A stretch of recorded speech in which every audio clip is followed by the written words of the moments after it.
The only information we have on the suspect, the possible shooter, is taken from closed-circuit TV here on campus. We do know dressed in all dark clothing. Where the shot came from? The shot came from here on campus, from a location at a fair roof. Potentially from a roof, yes. A longer distance shot from a roof. This is a Fox News alert. Right now, a frantic manhunt to find the assassin who killed Charlie Kirk on a college campus in Utah yesterday. 2 people were detained, but then they were ultimately released. Former FBI Agent Stuart Kaplan joins us now. Stuart, what can you tell us? This is what they told us. No mention of what the person was, who he is, or she is. Long rifle, perched atop a building east on the school's library, person wearing jeans, a black vest, a black mask. That's all we know. Yeah, law enforcement is quite frankly scrambling right now to work backwards and try to identify first how this person gained access onto that rooftop. But what they do know, and I think their biggest concern, is this was a targeted attack. The target was Charlie Kirk. This same individual had the opportunity to inflict other mass casualties, but this person chose to maintain his or her discipline.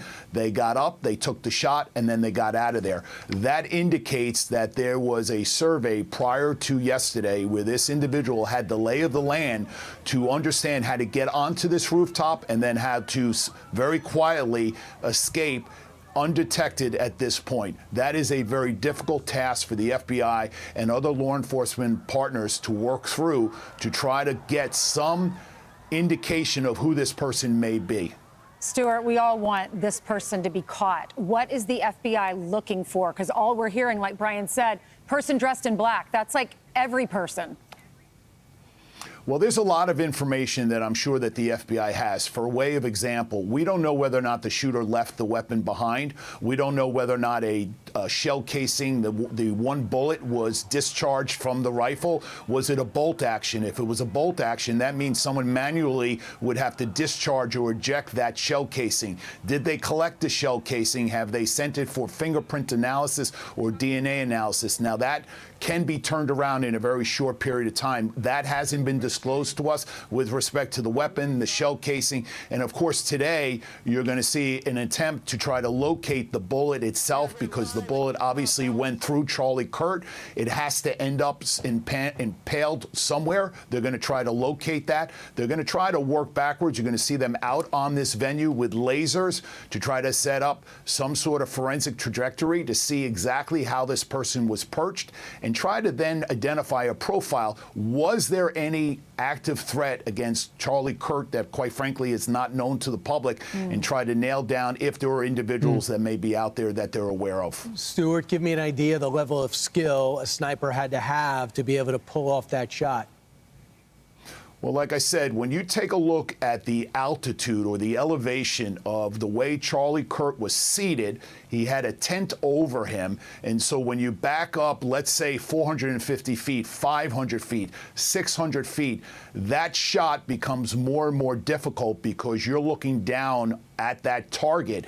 That is why I believe it wasn't, quote unquote, a headshot.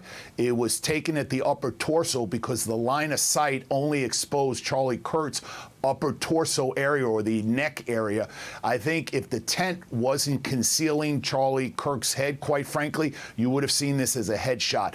There is a degree of expertise. There is no doubt in my mind this person is to some extent a professional. This was a professional hit by all accounts, especially by the fact that he had an opportunity to discharge that weapon multiple times randomly, but he chose to stay on target. Stuart, how confident are you that they'll catch him?